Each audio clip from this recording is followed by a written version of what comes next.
Friends, welcome back to Info with Gold T V. आज आपण आजच्या व्हिडिओमध्ये इयत्ता चौथीतील स्कॉलरशिपमधील गणित विषयातील प्रश्नांचा अभ्यास घेत आहोत. तर मागच्या व्हिडिओत जे काय प्रश्न झाले होते त्याच्या पुढचेच प्रश्न आपण सोडवत आहोत. तर प्रश्न असा आहे बघा की 40 दशक भागिले 40 एकक गुणिले 4 एकक बरोबर किती. तर आता जो काही क्वेश्चन आहे तो आहे असा मी लिहून घेते आणि आपण कसं सोडवायचं तो बघूया. तर या ठिकाणी बघा जसा प्रश्न आहे तसा मी लिहून घेतलेला आहे. 40 दशक भागिले 40 एकक गुणिले 4 एकक. आता हे कसं सोडवायचं तर बघा की 40 एकक म्हणजे काय आपल्याला माहीत आहे. 40 दशक म्हणजे दशक म्हटलं की किती घर असतात पुढं कोणत्याही संख्येच्या एक घर असतं दशकाच्या पुढे, म्हणून मी 40 लिहिले आणि त्यावर एक शून्य दिला. भागिले आहे असे लिहिले, त्यानंतर 40 आहे असे लिहिले. एकक एकक म्हटलं की त्याच्या पुढं घर असतात का नाही, म्हणून 40च्या पुढं मी शून्य दिले नाहीत. त्यानंतर गुणुले आहे असे लिहिले आणि 4 एकक, मग एककच्या पुढं घर नसतात म्हणून 4 जसे आहे तसे लिहिले. आता आपण दिलेले काय दिलेले आहे भागाकार आणि गुणाकार. आता हे नक्की लक्षात घ्या की जेव्हा गुणाकार आणि भागाकार या दोनच क्रिया जर संख्येमध्ये पदावलीमध्ये दिलेले असतील तर जी क्रिया अगोदर दिली ती अगोदर करायची आणि नंतर जी दिलेली आहे ती नंतर करायची. जर गुणाकार भागाकार दिला असेल तर तसंच बेरीज आणि वजाबाकी फक्त या दोनच क्रिया दिल्या असतील तर जी अगोदर दिली ती अगोदर करायची, जी नंतर दिली ती नंतर. म्हणून आपण या ठिकाणी भागाकार अगोदर दिला आहे, भागाकार अगोदर करूया. जर आपण 400ला जर 40ने भागले तर 40 10 400 येतील. बघा कितीचा भाग लागेल तर या ठिकाणी 10चा तुम्ही कच्चं काम करून पाहू शकताय.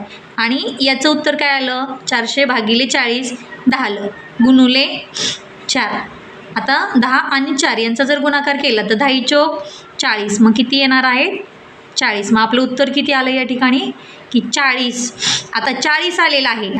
आपण चेक करूया की प्रश्नपत्रिकेत पर्याय बघूया आपण कोणकोणते आहेत. 40 आलेलं आहे का उत्तर. आता बघा या ठिकाणी उत्तर काय दिलेली आहेत तर बघा पहिला पर्याय दिलेला आहे 4 एकक, दुसरा आहे 40 दशक, तिसरा आहे 400 एकक आणि चौथा आहे 4 दशक. आता आपण उत्तर काय आलं तर आपलं 40. आता 4 एकक म्हणजे एककाच्या पुढं घर असतात का नाही, म्हणजे याची व्हॅल्यू 4च राहणार आहे किंमत, हे तर नाही. आता 40 दशक म्हटल्यानंतर या ठिकाणी बघा दशक म्हटल्यानंतर आपण काय करतो 40 आहे असे लिहायचे आणि दशक म्हटलं की एक शून्य देतो, मग हे काय झाले 400, हे पण बसणार नाही. आता 400 एकक, एककाच्या पुढं आपण शून्य देतो का नाही, जसं आहे तसं 400 राहणार. आता लास्टचं ऑप्शन बघा की 4 दशक, मग 4 लिहितो, दशक म्हटलं की किती शून्य देतो 1. आले का 40 तर आले, म्हणून ऑप्शन क्रमांक 4 हे आपलं करेक्ट आन्सर आहे.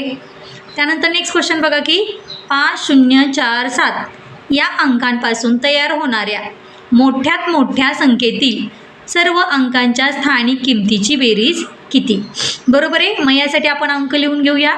दिलेल्या अंकांपासून मोठ्यात मोठी जर तयार करायची असेल तर आपण कोणती संख्या तयार करतो, कशा पद्धतीने लिहितो. मोठ्यात मोठी जर करायची असेल तर आपण त्या दिलेल्या संख्या उतरत्या क्रमाने लिहितो आणि जर लहानात लहान करायची असेल तर चढत्या क्रमाने लिहितो, हे आपल्याला माहीतच आहे. मग आपल्याला काय विचारली मोठ्यात मोठी, मग काय तयार होईल सर्वात मोठा अंक कोणता 7, त्यानंतर 5, त्यानंतर 4 आणि शेवटी 0. मोठ्यात मोठी कोणती संख्या आपल्याला मिळाली 7540. आता काय विचारली सर्व अंकाच्या स्थानिक किमतीची बेरीज. एक लक्षात घ्या जेव्हा सर्व अंकांच्या स्थानिक किमतीची बेरीज असते ना तेव्हा जी दिलेली संख्या आहे तीच बेरीज असते. बघा 7ची किंमत काय येणार स्थानिक 7000, 5ची 500, 4ची 40 आणि 0ची 0च राहणार. मग 7000 अधिक 500 7500 अधिक 40 7540. मग जसं आहे तसंच राहतं. मग 7540 असणारा पर्याय कोणता तर 7540 पर्याय क्रमांक 3 हे आपलं करेक्ट आन्सर आहे. या ठिकाणी पुढचा प्रश्न बघा की सुभाषरावने 6/15 भागात ज्वारी लावली व 3/15 भागात काय लावला तर गहू व उरलेल्या भागात हरभरा लावला, तर त्यांनी किती भागात हरभरा लावला. अशा प्रकारची जर अपूर्णांकाची गणितं आली तर काय करायचं की एकूण भाग किती दिलेत हे बघायचं आधी. एकूण भाग किती दिलेले आहेत, एकूण भाग कुठं असतात तर ते छेदात असतात. मग भाग एकूण किती आहेत कोणत्या पण शेताचे म्हणा कशाचे पण म्हणा कामाचे म्हणा तर किती आहेत एकूण भाग तर 15. आता मला सांगा ज्वारी किती भागात लावली 15 पैकी 6 भागात. त्यानंतर गहू 15 पैकी किती भागात लावला 3 भागात. आता 6 आणि 3 एकूण किती भाग झाले बरं या ठिकाणी बघा 9 भाग झाले. 9 भाग गेले की नाही 15तले, मग 9 दोन्हीपैकी 15पैकी 9 भाग गेले. जर 15पैकी 9 भाग गेले गहू आणि ज्वारीसाठी, तर उरलेल्या भागात काय सांगितले त्यांनी की हरभरा लावला. मग 15मधून जर 9 गेले तर काय येणार आहेत बरं, किती येणार आहेत या ठिकाणी बघा किती लावले त्यांनी. 15पैकी 9 भागात गहू आणि ज्वारी लावलेली आहे. तर उरलेल्या भागात काय लावलेलं आहे, हरभरा.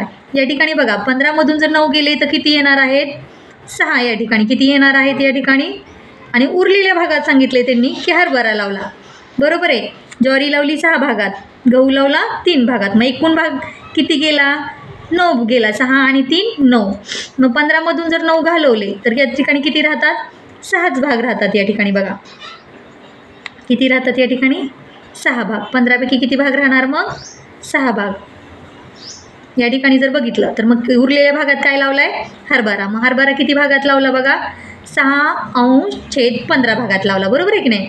परंतु आपला ऑप्शन जर तुम्ही चेक केला आहे का ऑप्शन नाही. परंतु मी नेहमी सांगते बघा की अपूर्णांक असेल तर काय करायचं, जर अंश आणि छेदाला एकाच संख्येने भाग जात असेल तर आपण भाग लावू शकतो. 6 आणि 5ला आपण 3ने भाग लावू शकतो.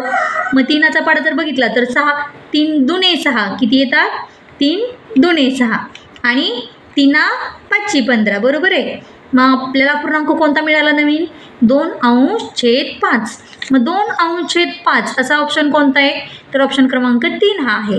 म्हणून ऑप्शन क्रमांक 3 हे आपलं करेक्ट आन्सर आहे. त्यानंतर नेक्स्ट क्वेश्चन बघा की चौरसाच्या लगतच्या भुजा परस्परांना टिंबटिंब असतात. आता चौरस कसा असतो बघा की अशा पद्धतीने चौरस असतो. बरोबर आहे. चौरसाचे आपल्याला माहिती आहे की सगळे कोण कसे असतात काटकोन. काटकोन म्हणजे 90 अंशाचे असतात. बरोबर आहे. आणि ह्या सगळ्या भुजा बाजू म्हणजे भुजा, आणि ह्या काय आहेत एकमेकांना कशा असतात तर काटकोनात छेदतात. काटकोनात छेदतात म्हणजेच काय असतात तर लंब असतात. मग पर्यायी लंब आहे का तर पर्याय क्रमांक 2 लंब आहे. म्हणून ऑप्शन क्रमांक 2 हे आपलं करेक्ट आन्सर आहे. त्यानंतर नेक्स्ट क्वेश्चन बघा की 1 ते 100 मधील अशी कोणती संख्या आहे की ती मूळही नाही व संयुक्तही नाही. मग कोणती संख्या आहे बरं मूळ नाही आणि संयुक्त नाही तर 1 ते 100 मध्ये बघा 1 हा अंकच असा आहे की तो मूळही नाही आणि संयुक्तही नाही. हे तुम्हाला माहीत पाहिजे. म्हणून ऑप्शन क्रमांक 3 हे याचं करेक्ट आन्सर आहे. त्यानंतर नेक्स्ट क्वेश्चन बघा या ठिकाणी एका शाळेत मुलांपेक्षा मुलींची संख्या 200ने जास्त आहे. जर मुलींची संख्या या ठिकाणी क्वेश्चन बघा की एका शाळेत मुलांपेक्षा मुलींची संख्या 200ने जास्त आहे. जर मुलींची संख्या 418 असेल तर त्या शाळेतील मुलामुलींची एकूण संख्या किती असावी. काय सांगितलेलं आहे बघा की एका शाळेत मुलांपेक्षा मुलींची संख्या 200ने जास्त आहे. कितीने जास्त आहे 200ने. जर मुलांची संख्या 218 असेल तर त्या शाळेतील मुलामुलींची एकूण संख्या विचारली. काय विचारली एकूण संख्या. आता या ठिकाणी बघा की काय सांगितले मुलांपेक्षा मुलींची संख्या 200ने जास्त आहे. मुलींची संख्या किती दिली 418. बरोबर आहे. मग मुलं काय असणार याच्यापेक्षा कमी असणार ना, कारण मुलींची जास्त आहे 200ने. मग मुलं किती असणार 200 कमी करावे लागतील. 418तून जर आपण 200 कमी केले तर किती मिळता येतं आपल्याला बघा. 8तून 0 गेले 8, 1तून 0 गेला 1, 4तून 2 गेले 2, 218. मग 218 ही कोणाची संख्या झाली एकूण नाही, ही झाली मुलांची संख्या. कशी काढली आपण की मुलींची संख्या काय आहे 200ने जास्त आहे. मग मुलं इथं मुलींची दिली किती दिली 218. मग मुलं नक्कीच ह्याच्यापेक्षा 200ने कमी असणार ना, म्हणून मी 200 या ठिकाणी वजा केले. ते किती मिळाले आपल्याला 218. ही कोणाची झाली तर मुलांची संख्या झाली. मुलांची संख्या झाली. आता ही काय झाली मुलांची. मुलींची तर माहितीच आपल्याला 418 आणि मुलांची किती मिळाली 218. आता 418 आणि 218 ची जर आपण बेरीज केली बघा तोंडी करू शकतोय आपण. 400 आणि 200 किती झाले 600 आणि 18 आणि 18 18 दुने 36 636. बघा पर्याय आहे का तर बघा पर्याय क्रमांक 2 636. म्हणून पर्याय क्रमांक 2 हे आपलं करेक्ट आन्सर आहे. त्यानंतर नेक्स्ट क्वेश्चन बघा की सोबतच्या आकृतीतील चौरसांची एकूण संख्या किती. बरोबर आहे. आता चौरस म्हणलं की 4 बाजू पाहिजेत, काटकोन पाहिजेत आणि सर्व भुजा म्हणजे बाजू समान पाहिजेत. बरोबर आहे. मग आपण या ठिकाणी आकृतीत मोजून घेऊया. बघा 1 2 3 4 5 6 7 8 9 10 11 किती झाले एकूण 11 झाले एक एक छोटे. परंतु हा जर चारही चौकोन एकत्र केले तर हा मोठा एक तयार होतो, तो किती झाला 12. त्यानंतर हे 4 चौकोन जर एकत्र केलेस तर चौरस आपण म्हणतो की नाही. मग हे किती झाले आधीचे किती झाले होते आपले 11, मग हा 12 आणि हा 13. मग पर्याय क्रमांक 13 आहे का कोणता, तर ऑप्शन क्रमांक 3 हा 13 आहे. म्हणून ऑप्शन क्रमांक 3 हे आपलं करेक्ट आन्सर आहे. त्यानंतर नेक्स्ट क्वेश्चन बघा की गव्हाच्या एका पोत्याचे वजन 47 किलोग्रॅम आहे. एका पोत्याचं किती वजन आहे बघा की 47 किलोग्रॅम आहे. तर अशा 50 पोत्यांचे एकूण वजन किती भरेल. एकदम सोपं आहे की नाही. एका पोत्याचं किती आहे 47 किलोग्रॅम आणि अशी पोती किती आहेत 50. मग काय करावं लागेल गुणाकार. मग 47 गुणिले 50 करावे लागेल आपल्याला. या ठिकाणी बघा 47 गुणिले 50 असं मांडून घ्यायचं, बरोबर आहे. आता या ठिकाणी करायचं काय की जेव्हा शून्य असतो ना तेव्हा जेवढं शून्य आहे तेवढे मांडून घ्यायचे. किती शून्य आहे तिथं 1, तो शून्य आहे असा मांडून घेतला. आता 5 ने गुणा, 5 7 35, अच्छाले 3, 5 चौक 20, 20 आणि 3 23. किती गुणाकार आला 2350. आपण ऑप्शन चेक करून बघूया 2350 आहे का. या ठिकाणी बघा 2350 ग्रॅम आहे का, नाही, हे चुकीचं आहे. ग्रॅम नाही, आपले काय येणार आहेत किलोग्रॅम. कारण एका पोत्यामध्ये किती होते 47, मग 50 पोत्यामध्ये काय येणार आहेत 2350 किलोग्रॅमच येणार आहे. त्याच्यामुळे पहिला ऑप्शन चुकवायचा नाही. जर पहिला लिहिलं तर तुमचं आन्सर चुकलं. त्यासाठी किलोग्रॅमच पाहिजे, म्हणून 2350 किलोग्रॅम पर्याय क्रमांक 4 हे आपलं करेक्ट आन्सर आहे. त्यानंतर नेक्स्ट क्वेश्चन बघा की सोबतच्या वर्तुळामध्ये कोणती जीवा नाही. मग आपण पर्यायानुसारच बघूया. फ ब म्हटलं की काय फ आणि भ ही काय आहे जीवा आहे. वर्तुळावरील 2 बिंदू जोडते, बरोबर आहे. त्यानंतर ऑप्शन क्रमांक 2 बघा बड, ब आणि ड. बड हा बिंदू जर जोडला ब आणि ड, बरोबर आहे, तर ते सुद्धा काय तयार होणार आहे या ठिकाणी बघा ही सुद्धा एक जीवाच तयार होणार आहे. कारण वर्तुळावरचे 2 बिंदू जोडून जीवा तयार होते. मग हे सुद्धा बरोबर आहे. त्यानंतर तिसरा ऑप्शन बघा की अ प.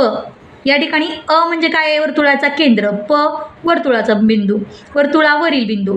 मग आ आणि प ही काय होईल तर वर्तुळाची त्रिज्या.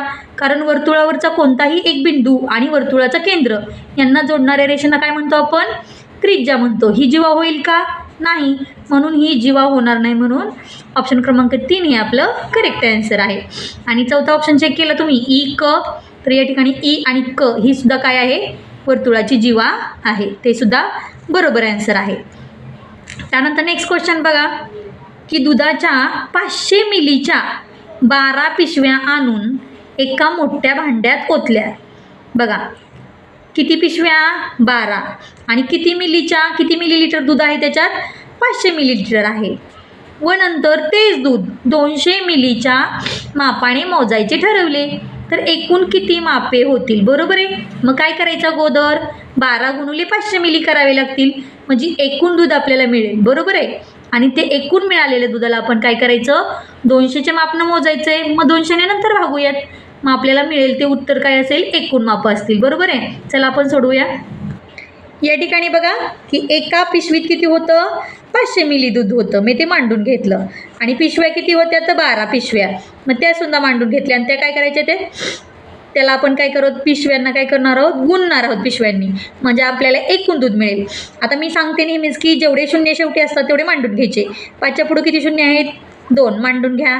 आता काय करा 12 आणि 5ला गुणा, 12 पंचे 60, किती दूध झालं एकूण 6000 मिलीलिटर झालं, बरोबर आहे. आता आपल्याला कशानं दूध मोजायचं आहे तर 200 मिलीलिटरनं, कितीने 200. मग या ठिकाणी आपण 200नं काय करायचं तर 6000ला भागायचं, बरोबर आहे. मग काय येईल आपल्याला की किती मापं भरतील असं सांगितलं आहे त्यांनी, किती मोजायची मापं मिळतील. मग आता काय होईल 200 1 200, 200 2 400, 200 3 600, 3चा भाग लागला की नाही.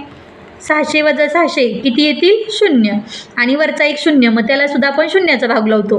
200 शून्यचाच लागेल. मग हे समजलं का तुम्हाला? खाली नाही लिहिलं तरी चालतं, फक्त एक शून्य असतो तो वरती लिहिलं तरी चालतो. किती मापं झाली मग? किती मिळाली आपल्याला? की 200ची 30 मापं घ्यावी लागतील. किती आपला भागाकाराला? 30. मग आपण ऑप्शन चेक करून बघूया की 30 पर्याय आहेत का. या ठिकाणी तुम्ही जर पर्याय बघितले तर या ठिकाणी बघा, पहिला 24 आहे, दुसरा 30 आहे. मग आपलं उत्तर काय आलं होतं? 30. म्हणून ऑप्शन क्रमांक 2 हे याचं करेक्ट आन्सर आहे. व्हिडिओ आवडल्यास लाईक, सबस्क्राईब अँड शेअर करा.